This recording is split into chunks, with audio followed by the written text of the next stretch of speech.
تو حج سے پہلے حج کی تیاری ہے، اور وہ تیاری دو قسم پر ہے، ایک انتظامی ہے اور ایک دینی ہے۔ انتظامی تیاری کیا ہے؟ دینی تیاری کیا ہے؟ بھئی دینی تیاری تو یہ ہے کہ جب اپنے اس قلب کو اور اپنے اس دل کو محبت الہی کے لیے پیش کر رہے ہو، اور اس میں اللہ کی محبت بھرنی ہے، اللہ کے نبی کی محبت بھرنی ہے، تو پھر اس دل کو کدورتوں سے پاک کر لو، اس دل کو کینوں سے پاک کر لو، اس دل کو حسد سے پاک کر لو، اس دل کو بغض سے پاک کر لو۔ لہذا جن لوگوں کے ساتھ تنازعات اور جھگڑے ہیں، ان سے تنازعات نمٹاؤ، جھگڑے ختم کرو۔ حج اور موت کا سفر ایک جیسے ہیں۔ حج کے سفر کے ذریعے موت کے سفر کی تیاری بھی سکھائی جا رہی ہے۔ دونوں میں ایک ہی چیزیں کئی چیزیں مشترک ہیں۔ موت کے سفر میں بھی ہمارا لباس دو چادریں، حج کے سفر میں بھی ہمارا لباس دو چادریں۔ موت کا سفر بھی تنہا ہے، حج کا سفر بھی تنہا ہے۔ موت کے سفر میں بھی لوگ جا کر جنازگاہ تک اور کچھ قبرستان تک چھوڑ آتے ہیں، اور حج کے سفر میں بھی لوگ جا کر کوئی یہیں تک اور کوئی ایئرپورٹ تک چھوڑ آتے ہیں۔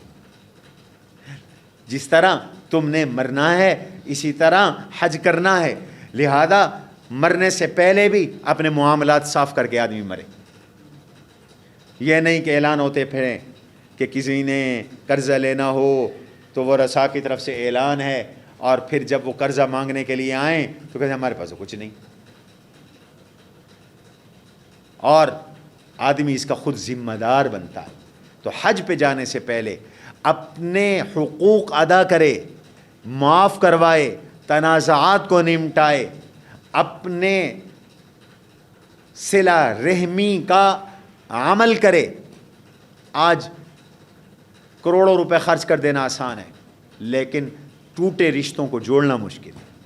اس میں نفس کی قربانی دینی پڑتی ہے، جذبات کی قربانی دینی پڑتی ہے، اپنے آپ کو مٹانا پڑتا ہے، وہ ہم کرنے کے لیے تیار نہیں۔ اور اس لیے اگر مقبول حج چاہیے تو اللہ تعالیٰ کے حضور پیش ہونے سے پہلے بندوں کے معاملات صاف کریں، ادا کریں، یا وصیت لکھ کے جائیں کہ مجھے فلاں کا یہ دینا ہے، فلاں کا یہ دینا ہے، فلاں کا یہ دینا ہے، فلاں سے یہ لینا ہے، فلاں سے یہ لینا ہے۔ اپنی قضا، زندگی کی قضا نمازیں، اس کو بھی تنہائی میں بیٹھ کر کاؤنٹ کریں۔ آخر مرنا تو ہے، اور یہ اللہ کا قرض ہے، اور اللہ کا قرض ادا کرنا ضروری ہے۔ کسی ڈاڈھے اور طاقتور آدمی کا قرض تو آدمی نہیں ہضم کر سکتا، یہ تو اٹھوا لے گا۔ کرو نا کسی جنرل کا قرض ہڑپ، چل پتہ جائے۔ اور اللہ کو ہم کمزور سمجھتے ہیں، اس لیے کہتے ہیں اللہ کی خیر ہے۔ بھئی اللہ کوئی کمزور ہے؟ وہ ہم سے قرض نہیں وصول کر سکتا؟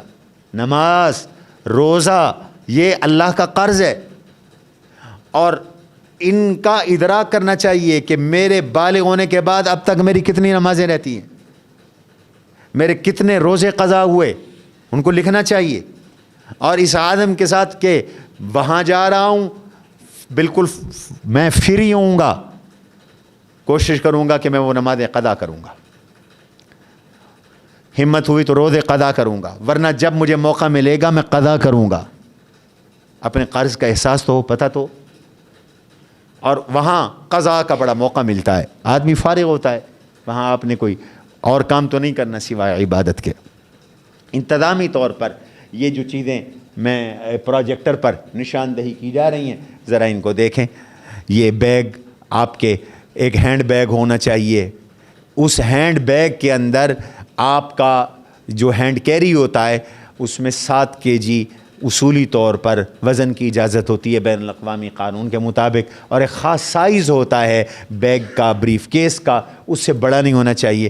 اس میں آپ احرام کی چادریں رکھیں، اس میں آپ اپنے احرام کا جوتا رکھیں، اس میں آپ اپنی میڈیسن رکھیں، اس میں آپ اپنی ضرورت کی چیزیں رکھیں جو سفر میں آپ کو کام آتی ہیں۔ لوگ ہم سے مسئلے پوچھتے ہیں، جی وہ احرام رکھ دیا تھا دوسرے بیگ میں اور وہ بیگ بک ہو گیا تو وہ تو اب جدے ملے گا سامان، اب کیا کریں؟ ایسا بھی ہوتا ہے، چونکہ پتہ نہیں ہوتا. تو وہ جدے جا کر احرام ملا, اب دم پڑ گیا. تو اس وجہ سے اب یہ جو ضروری چیزیں ہیں یہ آپ کو ہم پیش کریں گے انشاءاللہ. یہ کتب پیش کریں گے, آپ کو گورنمنٹ کی طرف سے بھی ملی ہوں گی. یہ حج کے مسائل پر مشتمل مستند کتابیں لے کے جائے اپنے ساتھ. قانونی کاغذات, شناختی اور دستاویز وغیرہ. اس میں آپ کو اپنی پاسپورٹ اپنے موبائل میں PDF بنا کے بھی رکھنا چاہیے اس کی, یا اس کی فوٹو کاپی بھی رکھنی چاہیے. جو آپ کو پاسپورٹ ملے گا, آپ کا ID کارڈ ہے, آپ کی دیگر ضروری چیزیں ہیں. آج کل تو ان کو سنبھالنا بڑا آسان ہے. ضرورت کی تیسری چیز ضرورت کی اشیاء ہے. لٹھے یا تولیے کی 2 چادریں, یہ 2 احرام کا کام دیں گے.